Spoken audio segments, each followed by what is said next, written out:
اللہ نے اس مغضوب علیہم قوم کو، اس ملعون قوم کو کیوں اب تک چھوٹ دیے رکھی؟ میں بتا چکا ہوں یہ بڑے عذاب کے مستحق ہو چکے تھے حضرت عیسیٰ علیہ السلام کے زمانے میں، چھوٹ دی ہے، ابھی تک ہے، بلکہ ایک مرتبہ ابھارا ہے، 1900 برس کے بعد ابھرے ہیں یہ،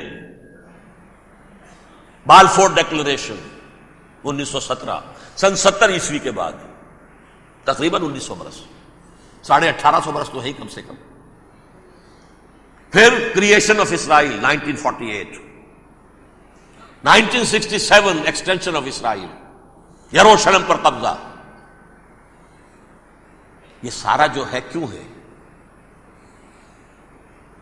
اللہ تعالیٰ اس خیر امت محمد صلی اللہ علیہ وسلم، اس کے بہترین حصے کو سزا ان ملعونوں کے ہاتھوں دے رہا ہے۔ کیوں؟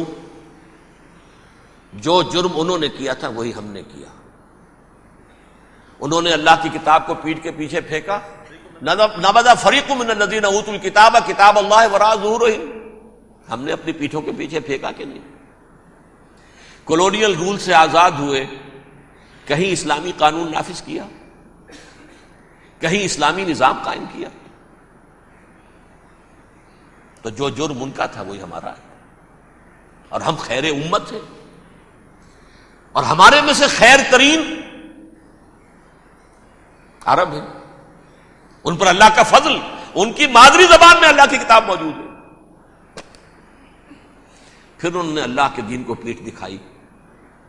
جو ملک آزاد ہوا کولونیل رول سے، یا اس نے قبلہ کر لیا اپنا ماسکو کی طرف، یا کر لیا واشنگٹن کی طرف، کسی نے مکے کو قبلہ بنایا، یہ بدترین سزا ہے۔ ویل للعرب من شر قد اقترب۔ اور ترمذی شریف میں تو یہاں تک روایت ہے، من اقتراب الساعۃ ہلاک العرب، قیامت کے قرب کی ایک نشانی یہ بھی ہوگی کہ عرب ہلاک ہو جائیں۔ ایک حدیث میں الفاظ آتے ہیں کہ حضور نے جب کہا یہ ہوگا یہ ہوگا یہ ہوگا، یہ بربادی آئے گی، تو کسی زوجہ محترمہ نام میں بھول رہا ہوں، انہوں نے پوچھا کہ عرب اس دن کہاں ہوں گے؟ فرمایا العرب یومئذ قلیل، بہت کم ہوں گے۔ آخری خاتمہ ہونا ہے یہود کا حضرت مسیح علیہ السلام کے ہاتھوں، وہ عذاب جو 2000 برس تک ان سے ٹلا رہا وہ آئے گا، اور ان کے رسول ہی کے ہاتھوں آئے گا۔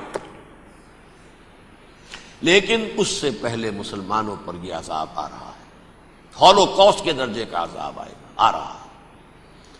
البتہ ہم پاکستانی اس میں یوں سمجھ لیجئے کہ وہ تو خبریں موجود ہیں احادیث میں، وہاں تو جو ہونا ہے، اتنے انسان مریں گے، اتنے انسان مریں گے کہ ایک پرندہ جو ہے اڑتا چلا جائے گا، وہ نہیں چاہے گا کہ نیچے اترے تو کسی لاش پر اترے، اسے جگہ نہیں ملے گی زمین خالی کر کہیں اتر سکے، تھک ہار کر گرے گا، مرے گا تو بھی لاش کے اوپر گرے گا۔ یہ الفاظ ہے حضور کے صلی اللہ علیہ وسلم۔ الملحمۃ العظمیٰ الملحمۃ الکبریٰ، یہ لاسٹ کروسیڈ، ٹرمپٹ اخبار نے، میں اس کا فوٹو اسٹیٹ بھی کبھی آپ کو دکھا دوں، ویسے میرے ساتھ ہے وہ رسالہ ٹرمپٹ، دی لاسٹ کروسیڈ، اس کی تیاری ہو رہی ہے۔ وہ الملحمۃ العظمیٰ اور ملحمۃ الکبریٰ جو ہے وہ آنے والی ہے۔ ابن ماجہ میں کبریٰ کہا ہے، اکبر کا مؤنث کبریٰ، ملحمہ کبریٰ سب سے بڑی جنگ، اور ملحمہ عظمیٰ سب سے عظیم جنگ، یہ ہوگی اور بہت جلد ہوگی۔ اب آخری بات یہ عرض کر رہا ہوں، کریں کیا؟ کچھ کریں بھی کہ نہیں؟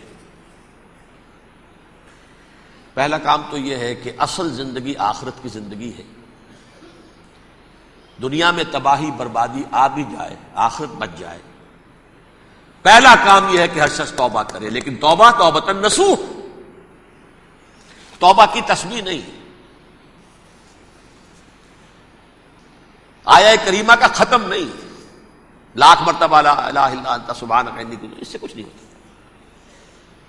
توبہ یہ ہے اپنی معاش کے اندر جھانکیے، اپنی معاشرت میں جھانکیے، جہاں جہاں اسلام کے خلاف کچھ نظر آئے پھینک دیجئے، نکال کر کاٹ دیجئے، بے پردگی ہے نکالیے،